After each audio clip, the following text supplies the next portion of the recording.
Notes for my January 2026 reading of the Motorcycle Diaries by Ernesto Che Guevara.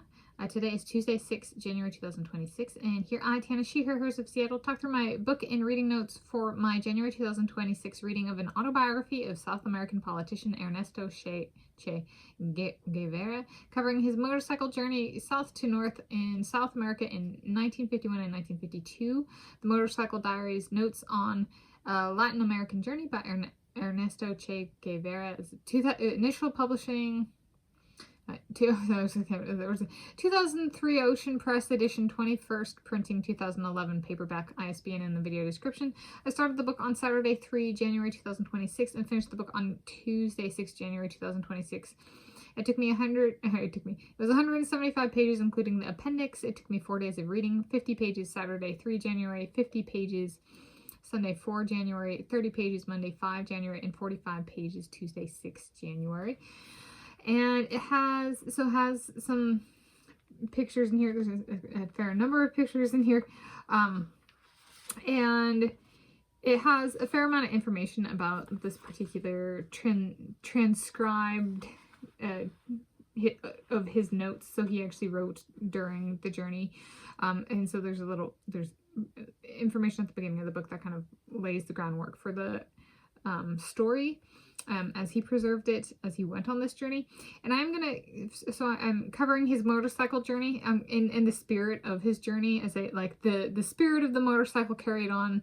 He had a motorcycle. He went with a friend, a companion, and they had a motorcycle, Ponderosa II, and it broke down part way, but I think I'm sticking with, so he titled it The Motorcycle Diaries. I think I'm sticking with that, or they titled it The Motorcycle Diaries. I'm sticking with the spirit of it, as like the approach to the journey was a motorcycle approach, in the sense of it wasn't like speeded up as fast as he could do it. It still took a fair amount of time.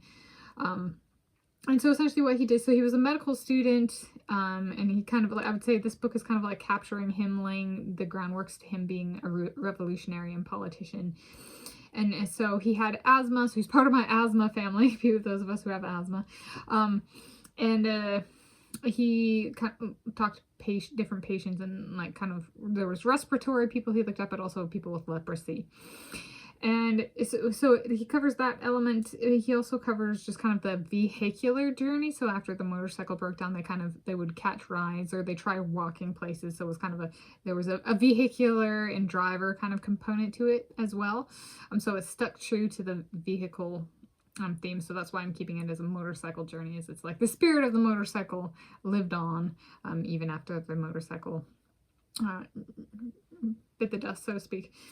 And then they also, like, it was really about getting to know the people and the places and the spirit of the place, and like the original peoples of the place and that kind of thing, or of the places.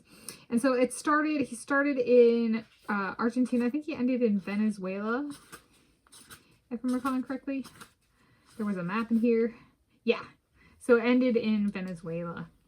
There we go. This reading, for this time through, so there's a map in here of that. There's also, it's broken down like this, and then there's kind of like sections, with each section kind of being like, kind of like a theme, kind of in covering part of the journey. And it's in chronological order, meaning as the journey progressed in time. And reading this was a Thanksgiving 2025 AD legacy for me. I watched the movie The Motorcycle Diaries with my Elvis, my Josh, and Kona dog in physical proximity on a family Thanksgiving I hosted on Wednesday, 19 November 2025 AD. Yes, so I'm following through. It took a little bit for the book to show up relative to the movie, but I stuck with it, and I read it, and I give it a 5 out of 5 stars. It was very well done. Oh, and one other thing, I thought this was a good one for kind of my background in science. I had one thing I kind of to note.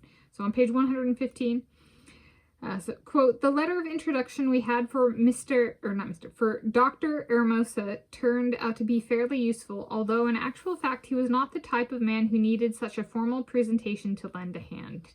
End quote. I was like, yeah, some people only want to present at conferences, or they consider it only worth it if they give like a talk presentation. And I was like, which comes with a formal presentation. And I'm like, I'm somebody who doesn't, that's not necessarily true for. I enjoy poster presentations where I can talk to people and they can come and ask for help or whatever for 4 hours, as opposed to like a 15-minute talk and, oh, we're going to cut off the questions because there's only like 2 minutes or the person went over. And so I was like, yeah, I have some inkling of what that means from my work experience.